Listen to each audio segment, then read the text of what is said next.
And we're live. All right, guys. Welcome, MMAFightPass.com. Welcome to the HAMMERFIST podcast. I'm Tom Owens. I'm here with my partner, James Gillian and Archie Tovar. Hey, what's up? And guys, today we have two special guests after this last weekend's UFC. We have from AKA Fight Team.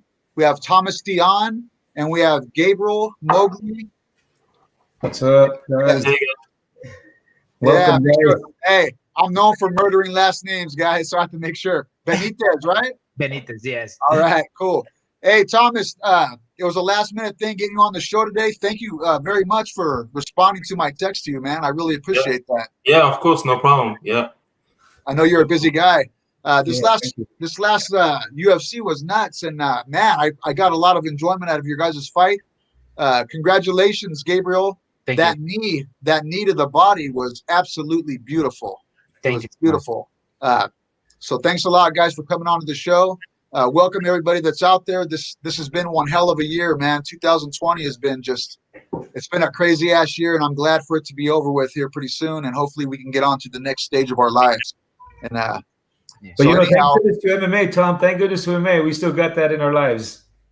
Exactly. Very true. Thank God for MMA and jiu-jitsu. So, man, how do you want to start this off, Archie? You got the first question? Hey, well, you know what? I just wanted to say, guys, congratulations to your team. And I was wondering, are you guys already back home? And what are you guys going to do, for the victory? I mean, we'll talk about the fight a little bit, but how did you guys celebrate, or are you still celebrating? Are you training again? Go ahead, move it. Room, right, Thomas? Go ahead. We can do able to do nothing. Like if you go out to the hotel, like to party, you can able to come back. Like that's why we stay in the hotel. No time for celebration out there, huh? And this was in Vegas. So how are things in Vegas? Yeah, how is Vegas right now when you guys were over there? Vegas, I mean, compared to the regular Vegas, it looks pretty dead. But we didn't get to go on the strip because as soon as you get there, you get a test in quarantine. So all we saw was the hotel and the Apex stadium, I guess. So we the facility.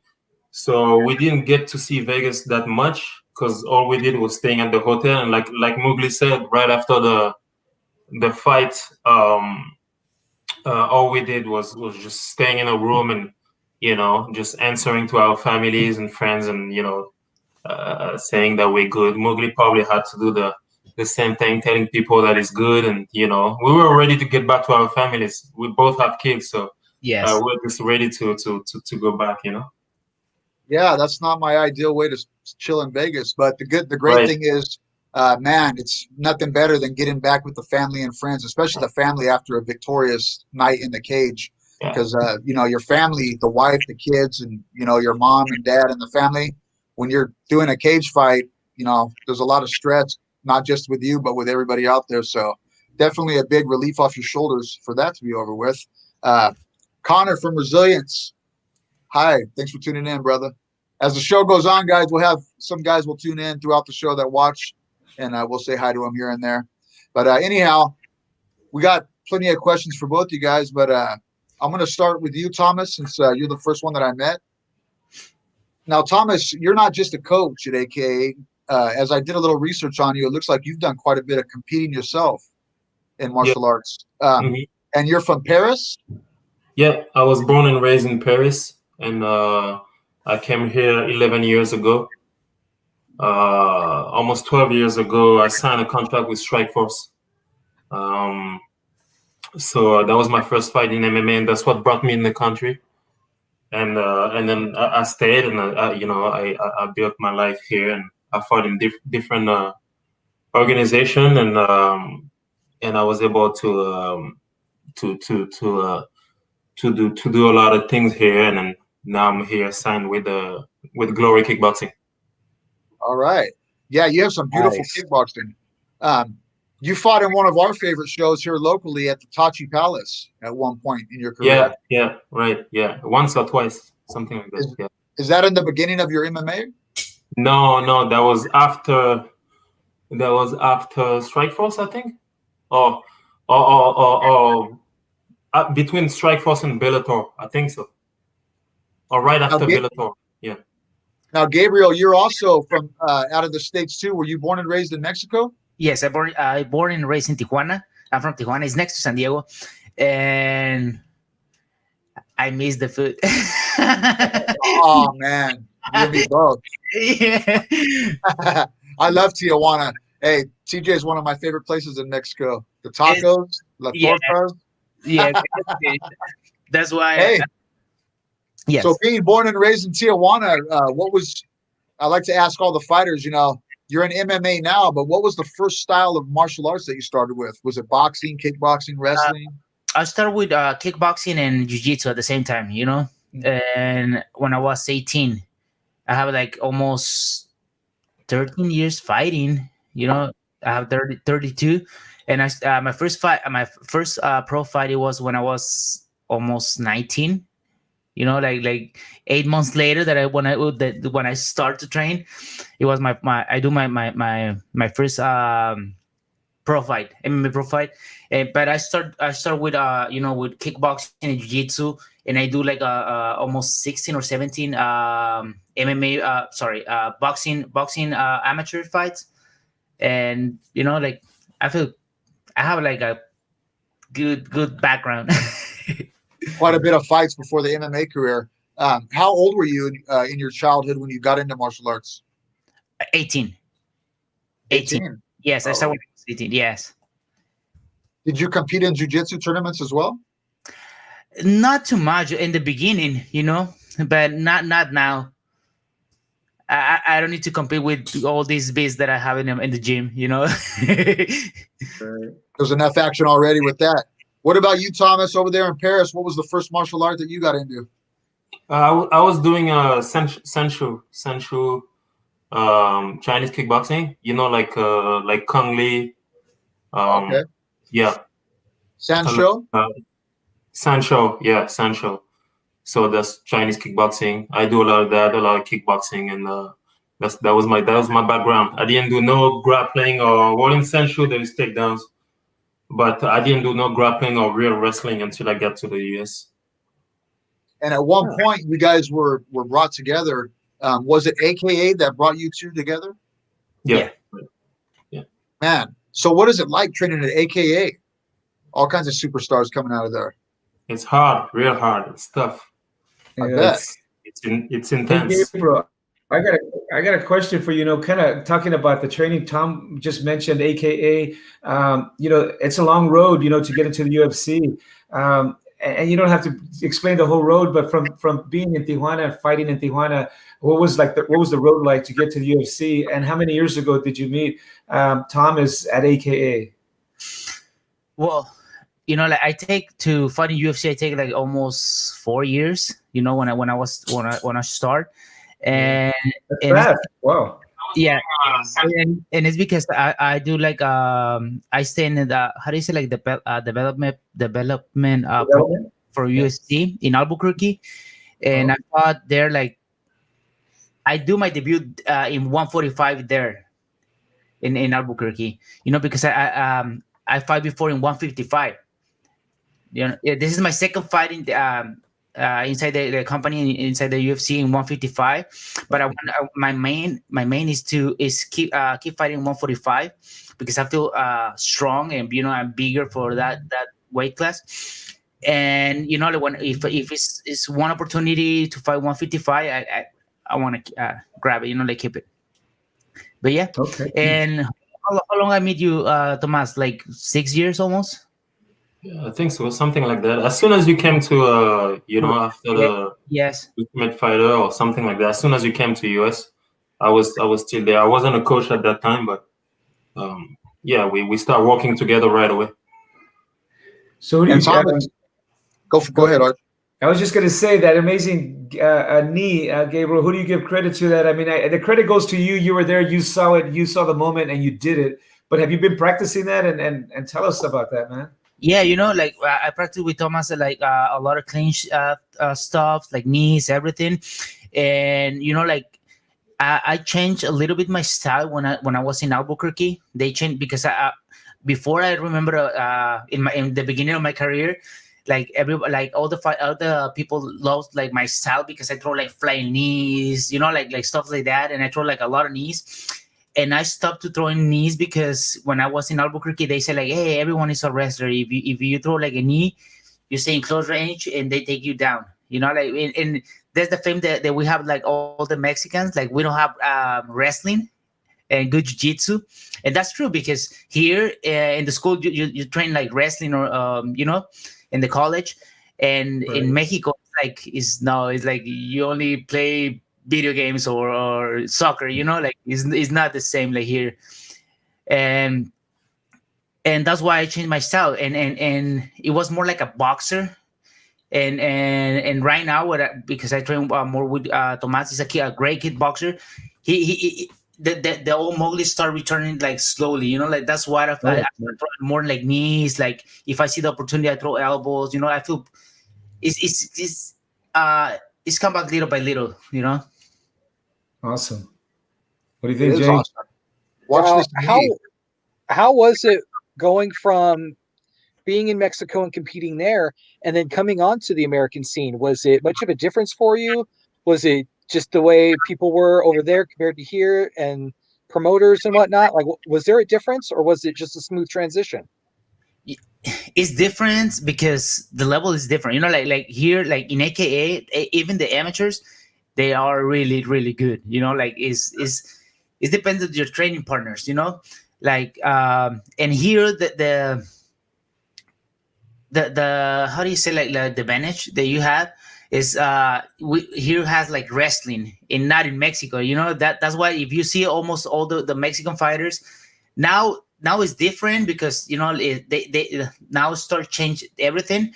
But before it was just if someone said, you go with a Mexican guy, okay, he's taken down and that's it, that's over. And that's true in like a few years ago. But now everything changed, and like, and that's why I jumped to here to train with Tomas in AKA, and I see the difference. Like my jiu-jitsu is getting better, my wrestling getting better. Like like, and the Mexican fight, the Latino fighters, everyone is like striker. Like that's the main thing. Like people know. And that's why I jumped. I moved to here to San Jose to San Jose to getting better in my weakness is my wrestling and my jiu-jitsu. But now is like everyone think like it's my weakness, but it's not my weakness. Like Yeah, you know what, Gabriel, you landed at an amazing spot because not only is AKA amazing, but San Jose, Central California, that West Coast, Gilroy wrestling is a hotbed in that area where you're at. And then not only is it a hotbed, I mean, AKA has done great to bring in like amazing Olympic wrestlers. I mean, from starting with Daniel Cormier and Habib and the names just go on, man. You're in a great spot there. Yes. What do you think, Papa? What do you think, Tomas? Right? Yeah, I agree. I agree with everything you just said. Yeah. When you guys are at AKA, I know that you guys spend a tremendous amount of time striking, but do they have are the classes separated if you need to work on your wrestling? How does it work? Or do they have like a jiu-jitsu program, a wrestling program, a striking, or is it just all mixed? Yeah, we have different days. For example, we spar and do striking drills 3 times a week, and then on Tuesday we wrestle, and on Thursday we grapple, and that's for the morning. And at night, there's different classes and program that you can take depending on what you need, because every fighter is different and they come from different backgrounds, so we need different things, So at night it's more your choice. Some do cardio, some do, jiu-jitsu, sparring, doing meets with their striking coaches and stuff like that. But yeah, even in the morning for the team, Tuesdays wrestling, Thursdays grappling, Monday, Wednesday, Friday, it's sparring or drills. We can spar all the time, but it's more like closer to what we do in the cage. But yeah. And Thomas, what exactly is it like working with Khabib? Having been able to train and spar with Khabib. Yeah, it's just like what you see in on TV. It's hell. You at the time I was more I was just fighting. I wasn't coaching. I wasn't coaching much yet, so I was more of a partner for him. So I was always it was always fighting strikers. So actually, Mowgli too at the time. We were more sparring partners for him, and Khabib always goes in the cage, always do his 3 or 5 rounds. So we were always involved in some type of war with Khabib. But just like what you see on TV, it's hell. You just fighting to survive, fighting to get back up, fighting to not be taken down. But you learn so much though. You know, just training with him got my wrestling better. I'm sure I can speak for Gabriel too, for Mowgli too. You just learn all the time, because his wrestling is very meant for MMA, and his system is very solid. So just going with him is hell, but you learn so much that it's such a opportunity, you know. Yeah, that's true. Sometimes going with a guy like that and just, you know, getting the raw end of the deal, you come out with so much of a lesson. Right. Yeah. Sometimes those defeats inside the gym, they seem like those can be the best thing for you, especially when you're getting ready for a competition. Yeah. Gabriel, what do you think about that with Khabib?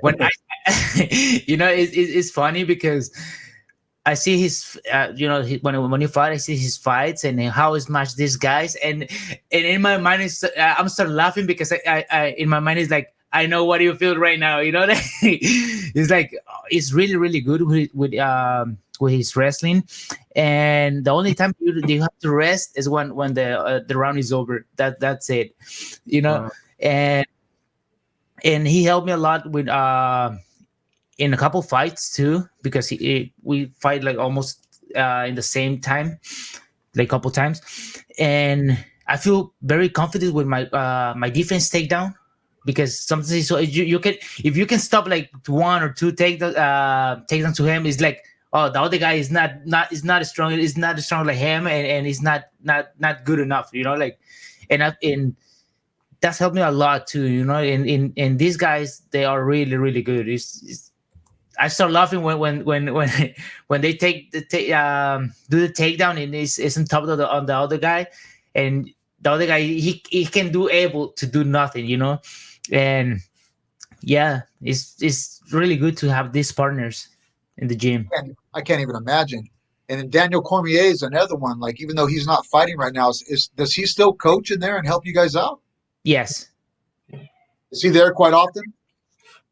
He tries. He travels a lot because of, you know, his job with Fox and stuff like that. But he tries. He tries. You know, he at least he try to be here for Tuesday wrestling, or even if it's not here, there's other guys that are right under him that can do the same job. And when he's in town, he really tries to at least stop by and, you know, send some good energy.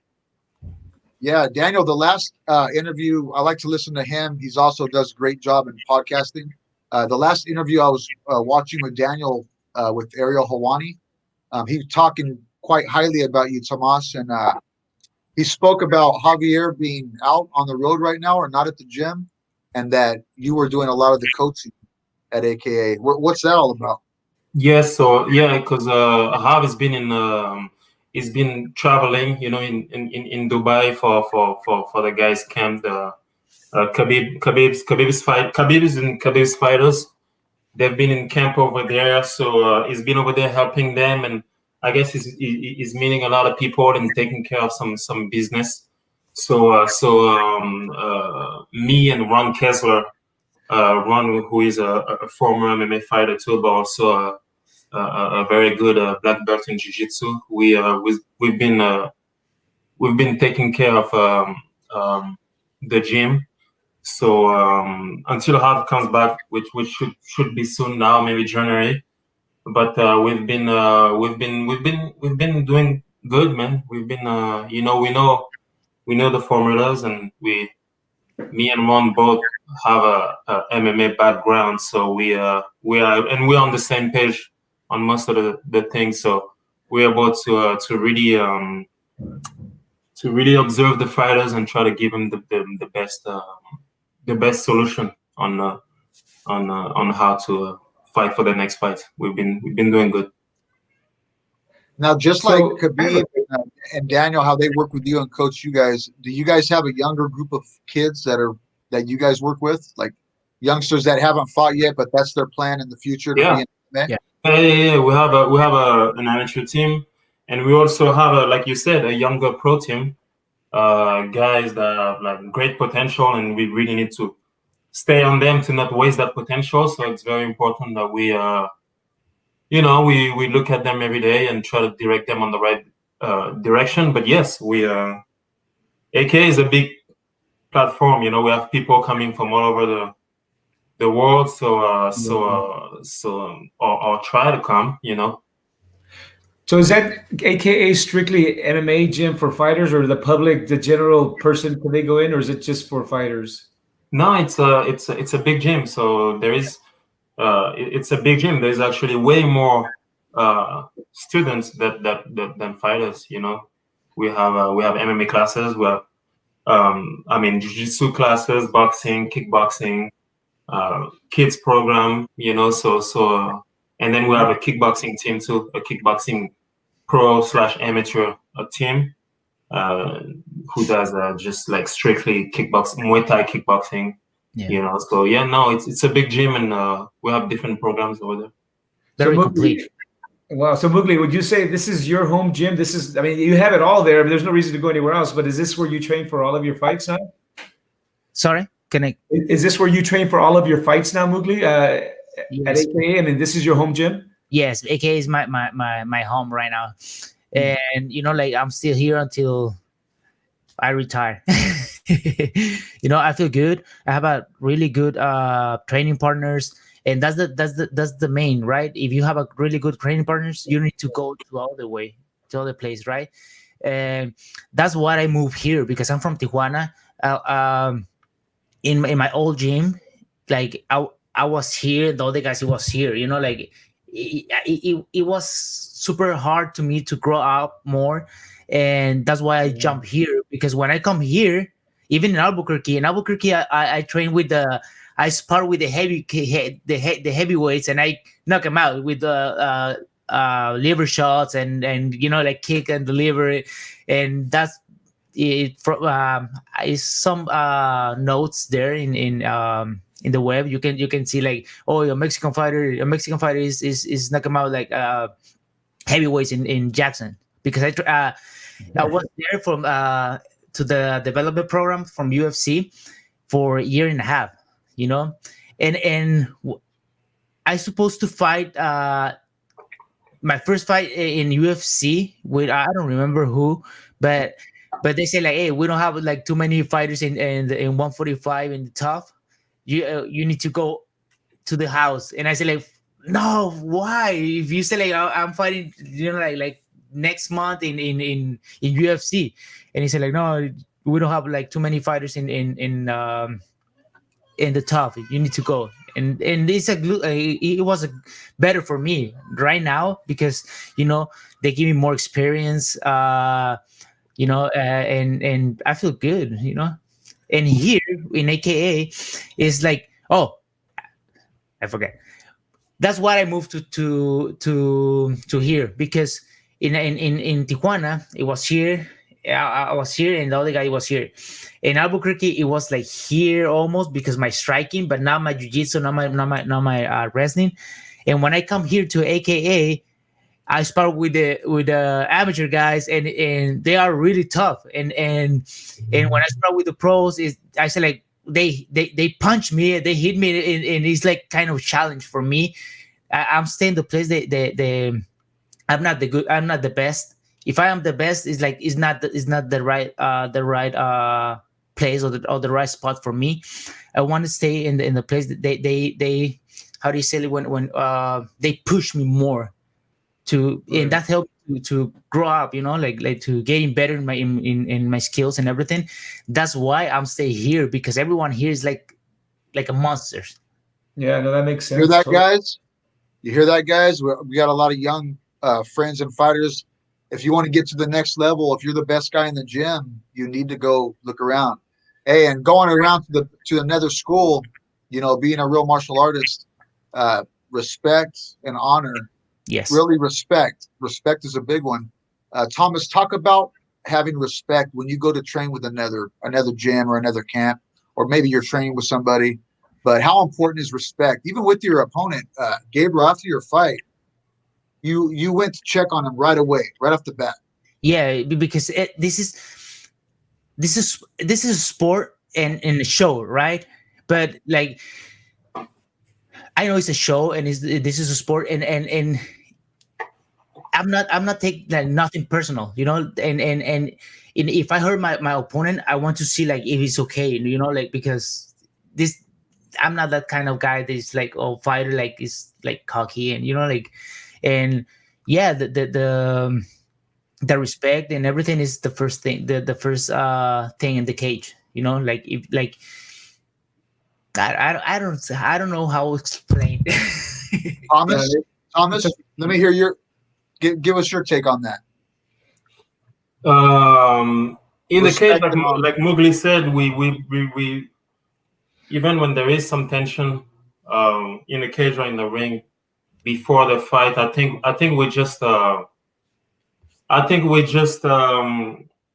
we congratulate each other and we have respect for each other, at least, because we just live something together extreme, so I think that we feel close to each other after that, because we just close, quote unquote, but we just live something extreme together, so we're happy about what we just did, or so we I think that's why we have respect for each other over there, and at the gym it's important to have respect, because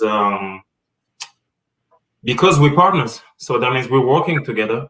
If we want to be able to help each other and communicate, we're gonna have to communicate at one point. So if we don't have respect for each other, that means now we're just being adversary at the gym. So we're just fighting for real at the gym, and no, the gym is the lab. It's where we train, and it's where we study and things like that. And if we don't have respect, that means our communication we're probably gonna be messed up, and we won't be able to study and share intels, share information to how we're gonna get better. So just for that, respect is already too important. So and then we will have our level or definition of what respect is, but in general, we're pretty respectful, because we have no other choice. It's too tough to spend energy on disrespecting each other. The training is already too tough. It's already a jungle over there. We better stick with together. Yes. I can't even imagine a whole camp through AKA how good you would and how ready you could be for a fight, right, Archie? Right. Yeah, I mean, Thomas, you say that, Thomas and Mowgli. What we do, Tom and I, our group MMA, we go to gyms and visit the gyms when they're training, and we call it inside the dojo. So we go in there and we take a camera and just having a good time, and then afterwards we get to roll. So Tom and I are, we try to roll jiu-jitsu with you guys, or a little bit of striking. But anyhow, we like to have be in the mix. So maybe one day we can go visit you guys, Thomas. We can hit you up. That'll be great. Yeah. Yes. That would be so awesome, man. Yeah. Yeah, it's one of our favorite things. We get beat up a little bit at the end of the day. I love seeing Tom get beat up. Seeing Tom get beat up is one of my favorite things. So I'm definitely down to watch that. Hey, You know what, man? Like, to be honest, going through all these gyms, and I mainly I fought in MMA a little bit, not as much as you guys, but my main competition experience is in Brazilian Jiu-Jitsu. But one of my favorite things about going to these different gyms is rolling with good guys and getting schooled basically. Because I mean, what would I learn if I go over there and tap people out? You know what I mean? I might get a couple taps, but for the most part, I'm just getting rolled up and getting tapped out and getting beat up. But I go home and man, it's like notebooks in my head and notes like, man, this guy got me with this and he got me with that, and how I can turn that around and maybe get something off of it. So yeah, hey, it would be an honor to do it inside the dojo at AKA. I would be so stoked.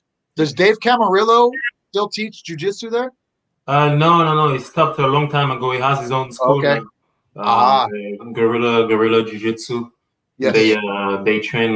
They're a little further than San Jose, but no, he left not too long after I got there. So like maybe like 9 years ago or something. Did you guys get a chance to train with Dave a little? Just a little bit. No, not Mowgli, but me. I did like maybe a year or not even a year or something like that, and then he left and opened his own school. But yeah, from what I saw and from what I heard, the guy really knows his stuff, you know.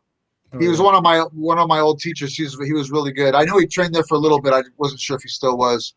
But what do you think, Archie? What do you think about all this? No, I think it's an amazing, ability to be able to, I mean, everybody's story is a success story. And I'd like to hear, people coming from within our country, outside the country. That's why earlier we were talking about, that's all right. Earlier you were talking about, your path and being in Tijuana. And, we do think of Latinos. I'm a Latino myself. Of strikers, right? I mean, Julio Chavez. I mean, who do we got? Benito. We got Benitez. What was his name? We have a lot. Like in Mexico, we have like Marco Antonio Barrera. Like he fought with Pacquiao. Marquez, sorry, Marquez. Right. Yeah. So my point was, yourself, Googly. I mean, what can you tell the youth? You went through a lot. How many years have you been at your trek to get to the UFC, and some of those amateurs that want to get there? What can you say to them? Well, like a lot of persons ask me the same question. Like, hey, how like they say like, hey, I want to fight for UFC, right? But they don't have like even one like amateur fight. The only thing here, like, you need to build your record and is win fights, to stay in to step this kind of cage, and you just got to keep hammering away, I guess, right? Yeah, dedication. You need to work hard, because this sport is not easy. Like sometimes, I know fighters in Mexico. They are really good, really, really good. But they lost and they go down, right? And when I lost, it's more like I learned more than my losses than my wins. And that's the main thing. Like you need to. When you lost is when you really know what you need to work more harder, and that make you the key for the success. And the only thing is like don't give up. Don't how do you say when don't leave your dreams, and stay focused all the time. Yeah, no, absolutely, man. That's right awesome. there. Thomas, what do you think about that? Like, throughout your career, you've got a lot of victories and a lot of you also have some losses with that. How do you move on off of a loss? What is a big thing for these young guys to remember? You study. Especially today, you have we're lucky enough to have videos. Back in the days when I started, if you didn't have a big camera, you couldn't watch your fight like that. So it's hard sometimes, most of the times, to remember what you did. But today, we have videos, and the main thing is to study. Someone determined, like someone really motivated is not gonna give up. Is gonna study his loss and really say that's the time you you learn the most is when it's through tough times. It's learning the hard way is the best, because the gym is just the gym is the training. You learn a lot of stuff, but like the day of the fight is another level. It's another level of emotion. It's another level of we really try to kill each other and we really try to hurt each other. And so there's always there's always a limit in your training that you can't pass in your learning. And you can only learn that in a real situation. There's some stuff that you just can't practice at the gym, like, so all this stuff you have to really try to study your last performances, and I would say that's the best way to that would be one of the best way to get better. It's really to, and then if you never lose, well, don't change anything. Continue to exactly keep going on that route. Not everyone are Khabib, right? Exactly. No, that's great. Like, it's a good example because Khabib don't change much. He has a formula. He doesn't take. He's not doing anything stupid, and it works. He's a great example of what a good formula works, and you stick to it. And what would you change? So, yeah. Khabib seems like the guy that would just train his ass off, like on a whole nother level. I don't know him, but he just seems like the type of guy that would just be 110%. Yeah, it goes hard, and we have a couple guys that goes hard. Cormier, DC goes hard too, and things like that. But like I said, Khabib just has a formula that really works for him, and he sticks to it, and he's very good at it. He also their background in Russia is sambo, so it's very close to MMA already. So coming from striking and even if you coming from wrestling, which is the stronger base in MMA is wrestling, but even if you just come from wrestling, you still have a lot to learn to adjust to the MMA sport. There's a lot of the wrestling in MMA is different already because of the ground pound, because of the cage, because of many things, So sambo is very close to MMA already. So yeah, sambo is very close. Yeah, so he had. I think also he had time to become very good in this MMA thing before he even started MMA. You know what I mean? Nice. Now, one thing, first of all, the mentality of a professional kickboxer or MMA fighter, it's the stress and anxiety, especially as you get to the 2 weeks before the fight, 1 week before the fight, then you have the day of the weigh-in and then the fight. I mean, the camp can help you with all these things, the striking, the wrestling, the kickboxing, the jiu-jitsu, but there's only one of the things only you can control, and that's the mental aspect of it. Do you guys practice any type of meditation or anything like that? Well, like me, even in my pro debut, I'm not that kind of fighter. Like, I feel like nervous. It's like I stay like relaxed, because I try to enjoy any moment. But no, I love this sport. I love fighting. That's the and Tomas can tell you, like, because I don't know. I have a lot of experience. I have a lot of fights. I have like 17-0 in boxing, amateur. I have like 14 or I don't remember kickboxing fight pro. Like 17 to I don't know 14-7. I have like 7 of Muay Thai pro fights.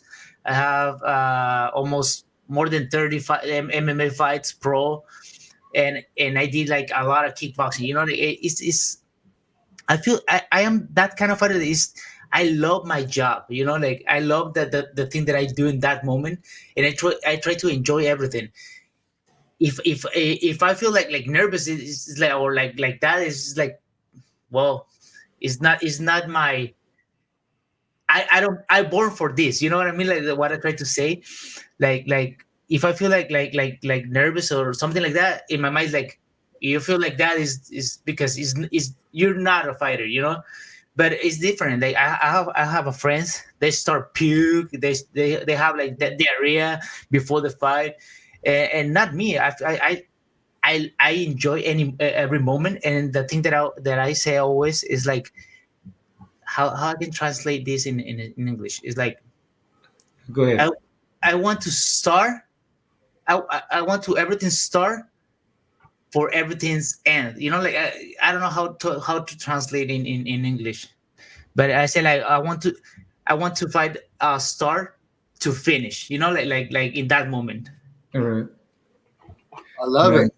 I love it, man. Before a fight, good lord, Yeah, and good Tomas, lord. it's like I would say like child, you know, like stay in my bed, like playing video games or watching the TV and say relax, you know, like Yeah, you could recognize his experience before the fight.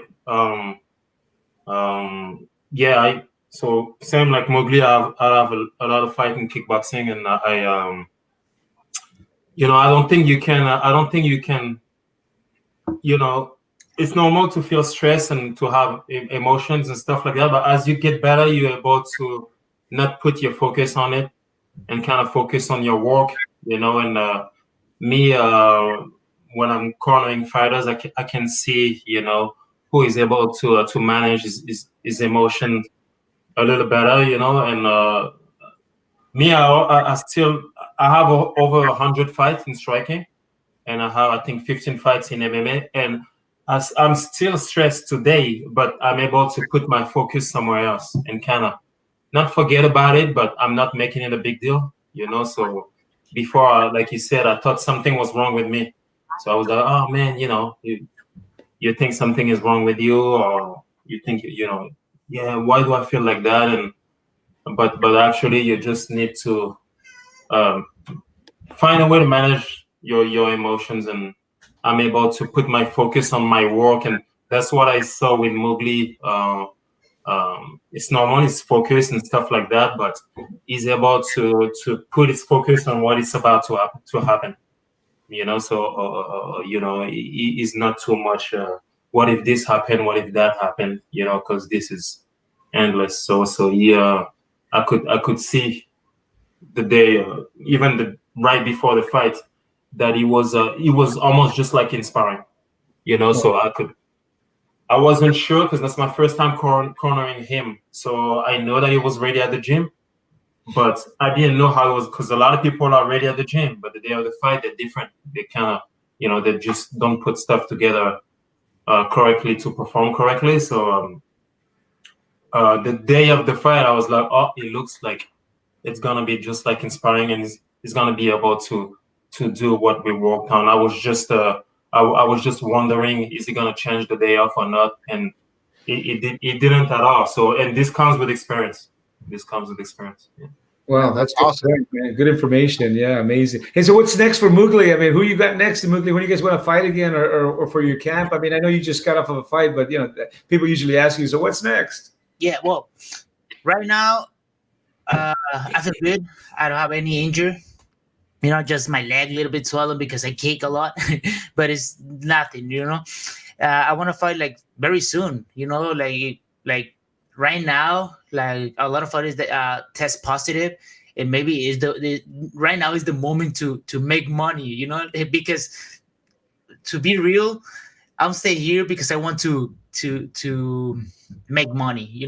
Because this is the moment, and if they offer me like one fight soon, I take it. I feel ready, and just I need to work a little bit more in things that I feel like I don't perform in my fight. But I'm ready to go. Like Nice. here, maybe February, March. Like very soon. Hey, Mowgli, I got one more question for Mowgli. You talked about the development that you were with the UFC. How did you get into the development program? Was it after you were at Tijuana they noticed you? Did they notice you? You noticed them? Did you apply? How did that happen? We go to Mexico City, kind of cast, and we do pass, we roll, and it was sorry. They do for the whole Latin American, this program. Yeah. and they pick 6 Mexican, two or three guys from Colombia, two for Argentina, from a lot of part of the Latin America. And I don't know, they pick you because your record, the guy that you fought, and the most important thing was the record. Yeah, absolutely. So you're an experienced fighter by the time you got there, right? Mm-hmm. Thomas. Yeah. Yep. Thomas, I always like to ask the guys and the coaches and the fighters like yourself a little bit about the diet that consists. Is there any special diet that you guys go by? Me, Or anything goes? it's a tough subject because I've made so many mistakes in MMA. Try to cut too much weight. 2 years ago, I was fighting. I'm 170, almost 175 right now, and 2 years later, I was fighting in Bellator at 145. So I was really trying to cut weight. Try to. I remember that. Try to copy the wrestlers and stuff like that, but and I don't have much fat, so I was going through hell. So it's a tough subject and also we're all different. So it's very hard for me to give you a diet because it's so personal, these things, now I'm not cutting much no more. And like I said, I'm fighting in glory and I'm fighting where I'm at. I'm not cutting weight no more. I'm just trying to adjust perfectly at around 170. And this is where I want to be now. And even if I go back to MMA, which I would like to after my contract in glory, maybe, I'm probably going to fight at 170 just because that's what works for me, So I think I was already making a mistake at 155 already because I was already cutting 10 to 15 pounds of nothing, because I don't have much fat, and I was just damaging my body, I think. And the more we go, the more we realize that cutting weight is just so unhealthy for many people, So the diet, to answer your question, like really, in general, is just, the cleanest diet you can, like the most natural, and like we can eat everything, but the most the cleanest diet, I want to say, we know what not to eat today. It's very obvious what not to eat now, but it's so hard to give you the one diet. It's really what works for you to feel the best at the weight class you want to fight at. So yeah, I agree. And Gabriel, ¿qué pasó? Tacos, tortas, burritos. Problem. Enchiladas. That's different for him. Like for me, it's really hard because I'm really big for 145. I normally walk in 180 something. So Wow. Before this fight, yes. Sometimes I remember like month and a half, my weight it was 202 and I cut to 145, and Ooh. yeah, but I'm fat, because I'm Mexican. I eat like everything, like yeah, because in Mexico we don't have that culture, like here everyone is like super healthy, like they go to the gym every day, they run, they do like the right stuff, in Mexico is not. It's like if you have money to eat, it's like everything, like the thing that you have in your hand. And right now I changed everything since I fought in the tough. I learned how cut weight, because I remember when I was fighting in Tijuana, in Mexico. In one day, I dropped 22 pounds. What? Just the water, and all the cramps and everything. It was like super bad, right? And I stay like almost 48 hours dehydrated, like without food too. And because in Mexico we don't. Well, now it's different, but before we don't have the experience like here. Like all the wrestlers, like they cut weight like very good because they like they do like since the school but in Mexico it's really hard because it's too many temptations. I don't know how do you say temptations. Yeah, Temptations. yeah, with the food, and I love the cookies and sweet things like the bread. That's my, Yeah. but right now, well, I learned how to cut weight, right? And now I eat before when I cut weight. I start my cutting weight in Thursday, and I eat in the night. Since before I didn't do nothing, and I drink a little bit water. I grab like ass, like, and in the morning I eat a little bit just to speed my my metabolism. I eat like two white eggs and one piece of pineapple, and is the best when you feel like Right. that, right?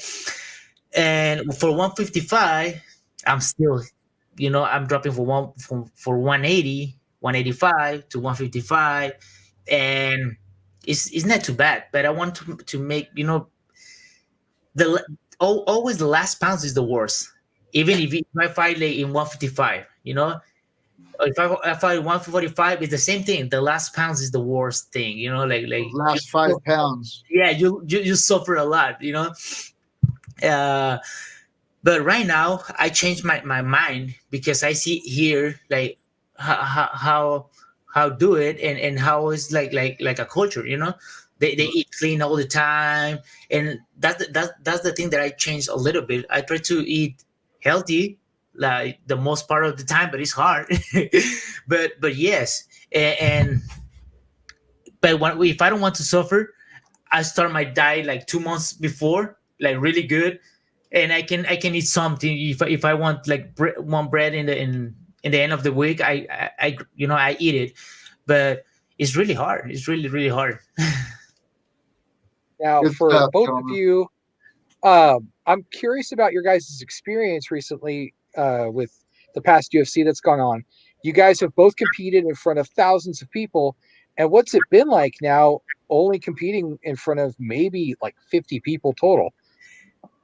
Well, for me, it's not a big deal because I fight in the tough, and it's this for me. It's almost the same thing. Like if I'm fighting in the top, it's just my opponent, the coaches, the referee, and the judges. Like it's almost the same thing. But I don't know for the other persons. Maybe the other person is like sometimes when you fight with people who like with a lot of people, if the other guy throws something, even if he miss, maybe the judges, how do you say when the judges In favor. yes, because maybe the other guy the people start screaming like, oh, they hit you, and it's not true, and the judges think like that, like if they hit you, and now without people they can see and hear everything, The truth. and for me it's the same because even with people, I never listen to people. I always listen my corner, and it's not a big deal for me. Well, Now, guys, how about man, you on the coaching side? Sorry. Now, how about for Thomas on the coaching side? For me, it's good. Not much difference. What is better is that you can hear me good. Yeah, that would be the main thing, is that we can, we can, you can hear me good, and we could hear Mowgli's kicks very good. yeah. The low kicks that he was throwing, we could hear them very good. That was nice too. But yeah, that would be the main thing. And yeah, from the coaches, from the coach perspective, yeah. And I was again, watching the post fight interview with you and with you guys, and I've heard that Mowgli, you're one of the hardest kickers at AKA. Now, I know clearly you don't know, but Thomas, can you verify that? Or Yeah, Are there others? I will tell you, his low kick is probably the hardest. The low kick, his left low kick is something else. Yeah. Nice. It's probably harder than even heavyweights, and his left leg. That's why when I started to work with him, it was really for a while, like he said, he focused a lot on boxing, which was good too because he got his boxing better. So I guess he had to sacrifice other areas to focus on one. So that was good too. But I felt his left kick many times, and I kept telling him, man, focus on that leg. But when I started to coach him, I'm like, okay, you're gonna focus on that leg now, because I'm your coach. That's what we're gonna do. So yeah, his left leg is it's a baseball bat. Yeah. Hey Tom, when we go out there and visit, you want to see how hard Mowgli kicks? Yeah. Hey, I'm gonna volunteer Archie to take that knee to the body. Hey, that knee to the body, man. One more time. Congratulations on that fight, guys. Thank you. And Thomas, I just want to thank you, man, for responding. Not everybody I reach out to. Our podcast is kind of new still. We haven't been around that long, but we're growing, and we keep getting better and better guests, and we can add you guys to that list now. And I just want to thank you, Thomas, for responding to me and coming on the show. Hey, in such short notice. But that knee to the body, it looked to me like it hit the liver. Do you guys specifically aim for the liver or the spleen? He does. He does. Yeah, because he was doing this in sparring already, without hurting people. But he was practicing it in sparring already. He was telling me that that's something that he used to do when he was more a kickboxer. So he, for this camp, he was actually practicing it in sparring without throwing it for real, because we wanted to keep, when you knock someone down, sometimes you have to change partners and stuff like that. So many times, even when he was going too hard, I was telling him, hey, just kick a little harder because we need to keep him. Just kick a little lighter. I mean, because we need to keep the guy, don't hurt him too much. And on the knees, he was throwing it. He was throwing it sometimes. Yeah, because when you bruise someone and you drop him, they have to switch to another one, and now it's not the best partner that we chose. So I was like, yeah, just throw it, practice it, but we don't need to drop him. And the knee, he threw it a couple of times in sparring, and but it's right, when you do that, you're taking a risk because you're at close distance, and the other guy is a swinger, so he can swing on him at the same time. But he timed it so right that nothing to say. That's the risk when you're taking, when you're countering. You're exposing yourself to, you're engaging at the same time. So, but he knew what he was doing, obviously. He went all in and it paid off. Hey, Tom, in Spanish, they say gancho al hígado. That was la rodilla al hígado. Yeah. That was instead of the hook to the liver, it was the knee to the liver, right? Yeah. Okay. All right. Good stuff, guys. Hey, Thomas and Gabriel, do you guys have any sponsors or family or a training partner, somebody that you want to give a shout out to? Well, I want to say thank you to all my trainers, like my coaches, like Tomas, my jiu-jitsu coach, Ron Kessler, like all the people that they support me. Thank you so much. To my manager, David Fry, too. And I don't have sponsors. I never had sponsors. Wow. In Tijuana, I just had like one sponsor. It was my friend, and they give me like shirts. This is my old logo that he made. Wow, I love that shirt. Yeah, thank you. And yeah, I never had a sponsors. No. All right. Well, guys, hey, this guy's always looking for a sponsor, man. Thomas, what about you, brother? Oh, thank you to Mowgli for having me in his corner. Thank you for you guys for having us today, and thank you to my team. Thank you to my team because you guys see me over there, but really it's a team thing over there. Yes. Over there we all working. Thank you to his sparring partners, because really I had to find we had to find great partners to be able to give him the work that he needed, you know. And because he's one of the best strikers over there, it's not everybody that can give him a hard time on his feet. So we had to really try to find guys that you know, we're not afraid of going hard with him. So thank you to them. Thank you to our team. You know. Yeah. Awesome. Well, you guys, you heard it again. Hey, it's not a personal effort. It's all about a team effort. And that doesn't just go for a podcast like what we're doing. It's a team effort. But if you're fighting and you're competing and you're a coach or you're the fighter, it's a team effort. Definitely helps. So, hey, thank you to everybody out there that was watching the show today. And please take a moment to pass this on if you get the chance. You can always reach out to myself, Archie, or James if you guys want to book a spot on the show.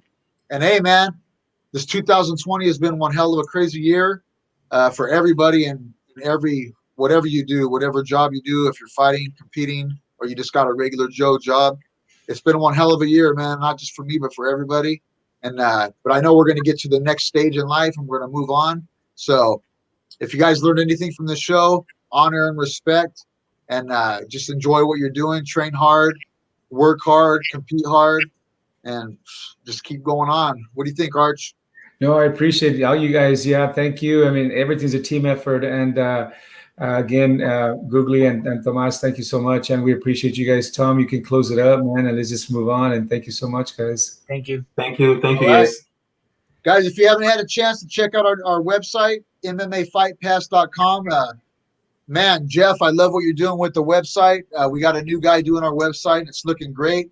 And he continues to work on it and build it. So, yeah, MMAFightPass.com. We continue to grow and get better and better. And our guests keep getting better and better. So thank you guys once again for joining us. And we look forward to seeing you guys on the next show. Sounds good. Thank you.